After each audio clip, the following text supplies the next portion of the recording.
Assalamualaikum warahmatullahi wabarakatuh. Hai siswa Smart, bertemu kembali dengan Ibu pada mata pelajaran Administrasi Umum.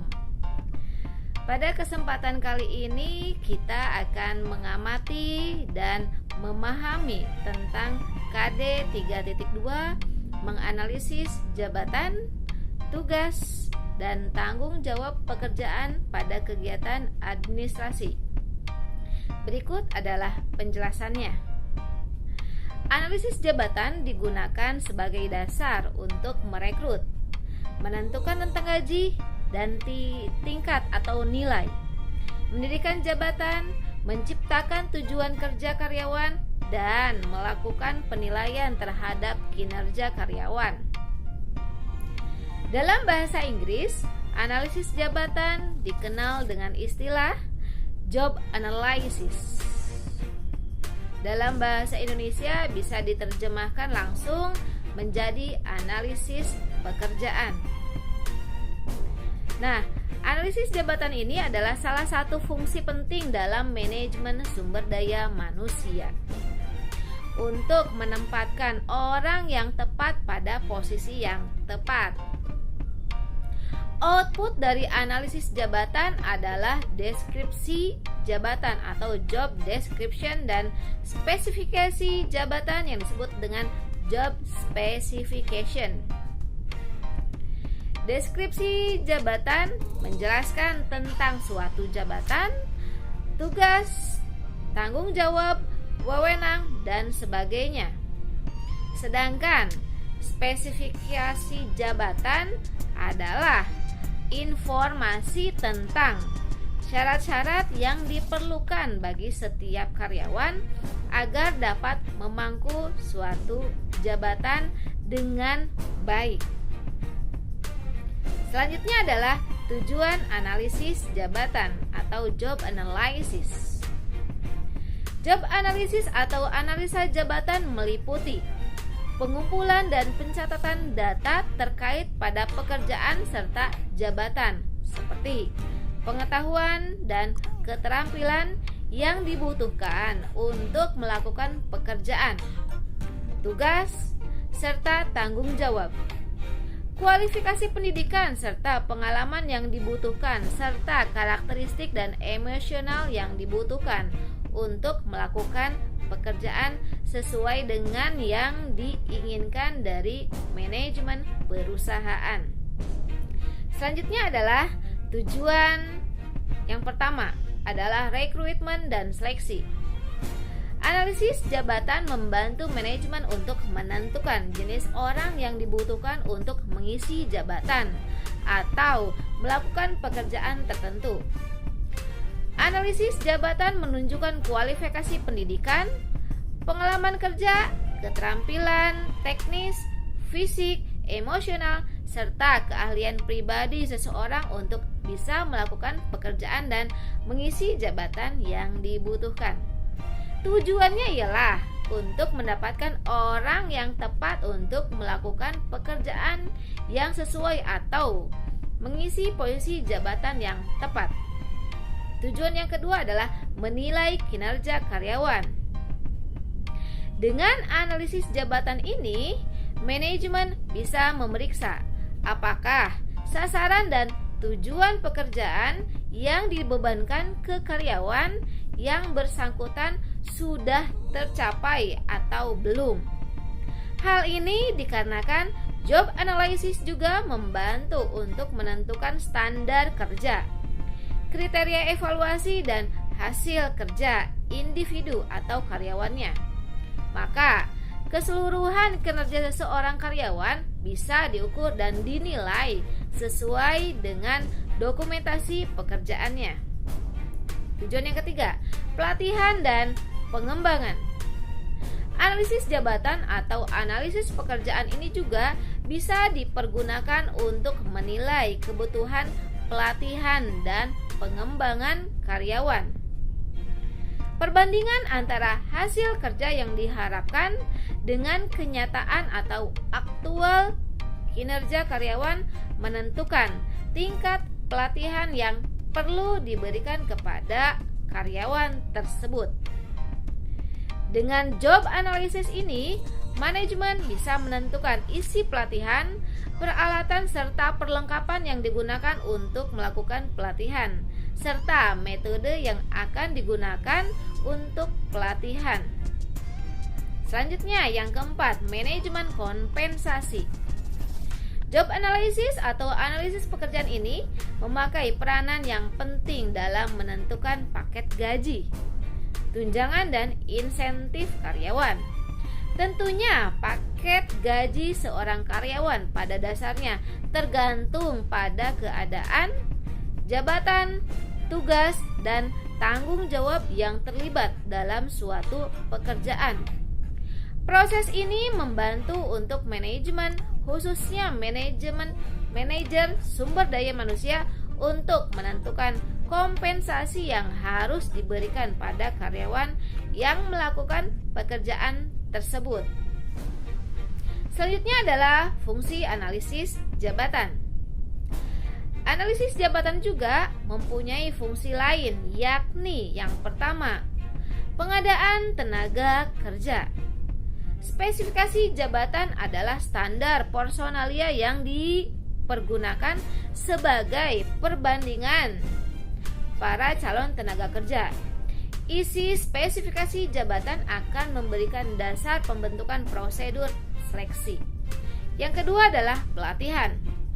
Isi uraian tugas serta pekerjaan bisa dipergunakan sebagai dasar untuk mengambil keputusan, khususnya dalam hal program pelatihan dan pengembangan sumber daya manusia. Yang ketiga adalah evaluasi kinerja.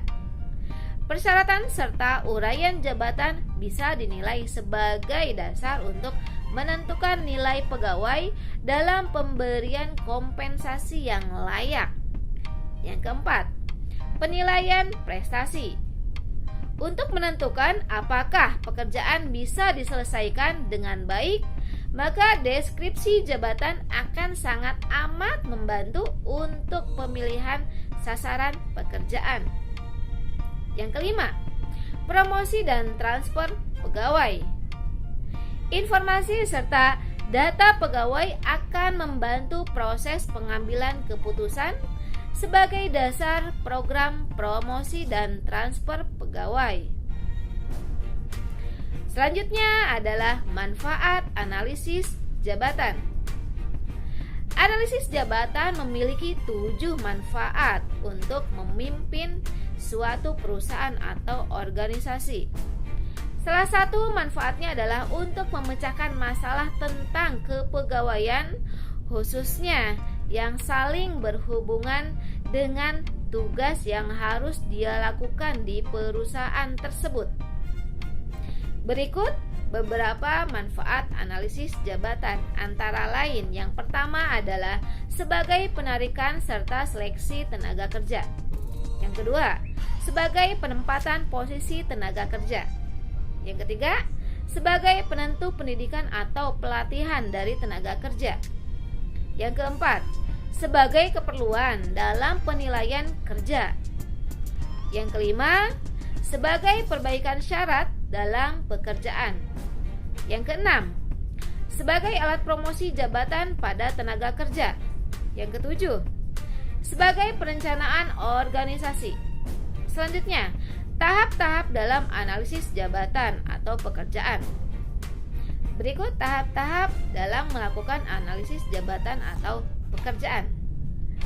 Tahap ini dilakukan agar hasil yang didapatkan sesuai dengan apa yang direncanakan.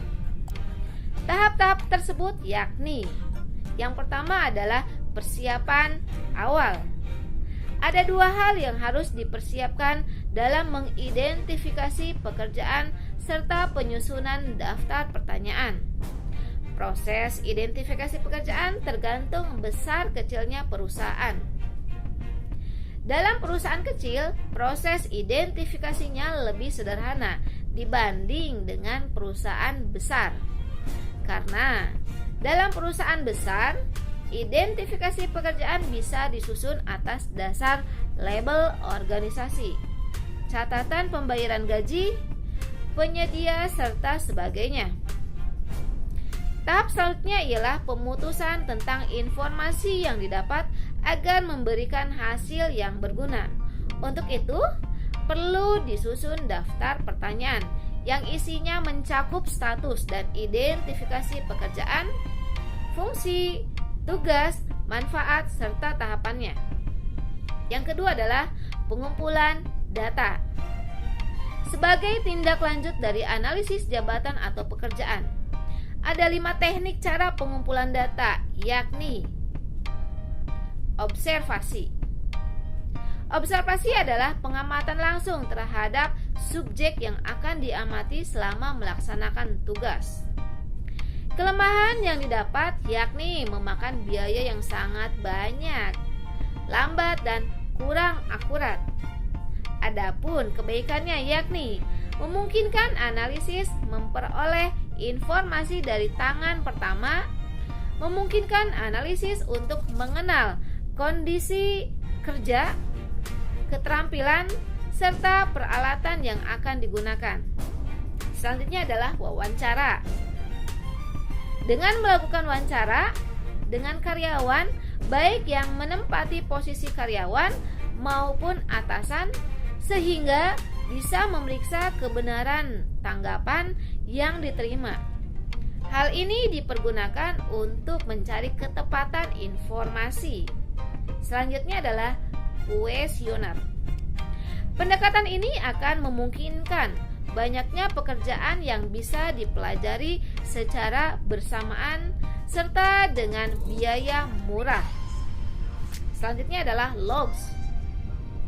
Orang yang menduduki posisi akan diminta untuk memberikan informasi. Logs terdiri beberapa catatan yang disimpan oleh karyawan pelaksana. Logs ini hampir sama dengan kuesioner. Kekurangan dari logs yakni tidak menunjukkan data-data penting seperti kondisi kerja, peralatan yang digunakan. Selanjutnya adalah kombinasi, yaitu gabungan dari seluruh metode di atas untuk memperoleh data yang qualified dan dapat dipercaya kebenarannya. Selanjutnya yang terakhir, penyempurnaan data. Dari data yang didapat lalu pisahkan untuk mendapatkan data yang relevan. Untuk selanjutnya siap digunakan dalam berbagai bentuk seperti deskripsi pekerjaan, spesifikasi pekerjaan, dan standar-standar pekerjaan. Demikian video kali ini, semoga bermanfaat. Sekian dan terima kasih. Wassalamualaikum warahmatullahi wabarakatuh.